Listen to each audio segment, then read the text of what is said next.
Bonjour, je suis Roselyne Letteron, professeure de droit public à Sorbonne Université.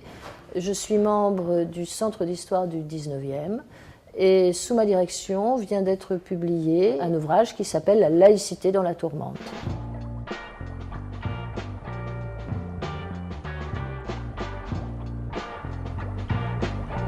Il y a un très grand débat aujourd'hui autour de la laïcité. Et il faut comprendre qu'en fait, la contestation vient d'une sorte de conflit entre deux tendances, deux traditions du principe du rapport entre la religion et l'État. D'une part, il y a une tradition française de laïcité que la Cour européenne appelle le modèle français de laïcité, qui a été conçu en fait pour que les religions n'interviennent pas dans l'État. On se souvient qu'en 1905, il s'agissait notamment de protéger l'école contre l'influence des congrégations. À l'inverse, il y a un schéma plus américain, inspiré du système américain, qui lui s'est construit autour d'une finalité totalement opposée, qui consiste à protéger les religions contre les ingérences de l'État. Là encore, raison historique, puisque les États-Unis se sont très largement construits à partir de colons qui fuyaient des persécutions ou des mauvais traitements religieux, et donc qui ont voulu surtout protéger l'exercice de leur culte. Et donc nous avons actuellement en France, mais aussi en Europe, et on le voit beaucoup dans la jurisprudence de la Cour européenne, disons des tensions qui sont liées à cette influence américaine qui vise à insister sur la liberté religieuse, la liberté d'exercer son culte, qui vise à essayer de protéger la religion contre l'État et non plus tellement l'État contre la religion.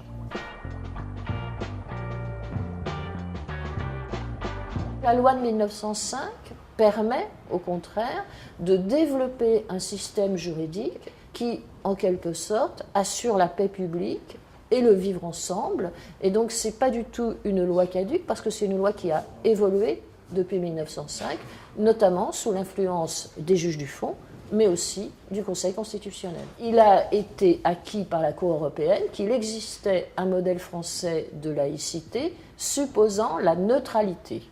Et la neutralité a été considérée d'abord comme la neutralité des services publics, c'est-à-dire le fait que les services publics devaient traiter tout le monde également, quelles que soient les religions, mais aussi les convictions de toutes sortes. Mais depuis 2013, le Conseil constitutionnel parle désormais de neutralité de l'État, ce qui signifie en clair qu'il est possible désormais par la loi, et dans des conditions bien entendu de protection des droits des personnes, il est possible d'imposer une neutralité à la fois dans les services publics, mais aussi éventuellement dans l'espace public sous certaines conditions, et enfin dans l'entreprise privée, à la condition bien entendu qu'il y ait un règlement intérieur qui justifie le choix de cette neutralité. Dans le livre, il y a une intervention de Joël Andréan Simbazovina qui explique la différence entre le principe de non-discrimination et le principe d'égalité.